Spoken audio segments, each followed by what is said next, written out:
all social function etiquette. The serving of tea to friends is an old and very enjoyable custom, and so it has its traditions. These rules are not arbitrary, but have grown out of the wish of each woman to please her friends. June's suggestion of using a white linen cloth for the tea table is considered incorrect.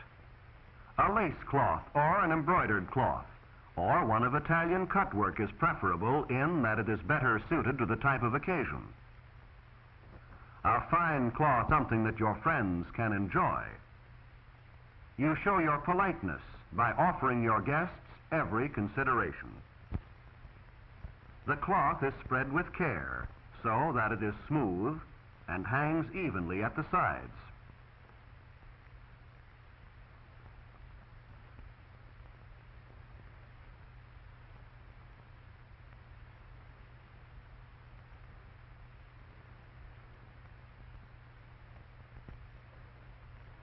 The centerpiece of flowers is low, and the colors harmonize with the rest of the arrangements. The same care and thoughtfulness are given to arranging the table as have been given to the issuing of invitations, to the choice of dress, and the preparation of the food. June isn't sure what type of candelabra should be used, but she is reminded that candles should not be placed on the table at all unless they are to be lighted and used as the principal light. Since this is her intention, candelabra are chosen which are not too high and which will hold enough candles to furnish sufficient light. The candelabra are then placed where they will light the table and yet not interfere with the serving. The placement is exact and symmetrical, giving a feeling of balance in the design of the arrangements. Exactness in details helps tremendously in giving the final impression of perfection.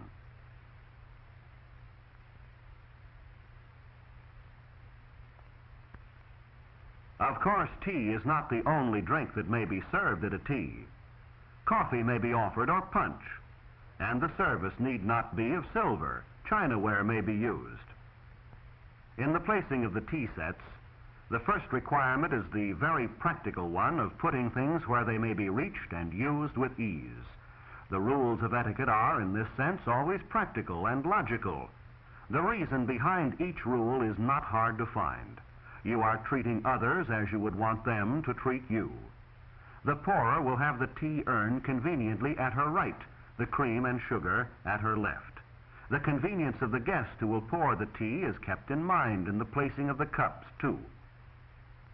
June isn't just sure where the cups should go, but by putting herself in the pourer's place and starting to pour, she easily finds the most logical location for the cups, at the right. The rules of etiquette are always based on practicality and consideration for others.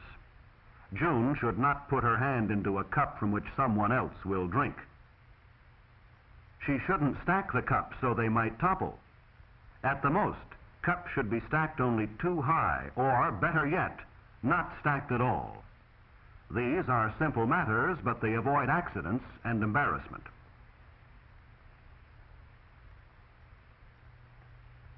The plates are placed where a guest may readily pick one up, receive a cup of hot tea upon it, and still not have to move all around to reach the food that is offered. At the other end of the table, the plates and cups are arranged in the same way. Perhaps tea will be served at one end and coffee at the other. However, the table arrangements are the same so that the two ends balance. And in this way, the symmetry of the design is maintained. Each part of the arrangement will add its share to the total effect in making the completed table attractive.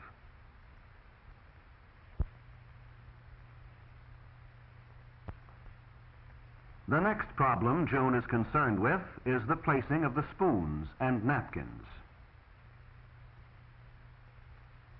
She wonders if there are rules as to where they should be placed and if they should be placed in any particular way, and of course the answer is yes.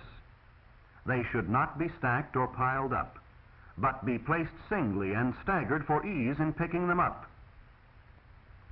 The napkins that have been selected are small tea napkins which match the tablecloth, and their arrangement this way adds to the attractive appearance of the whole table.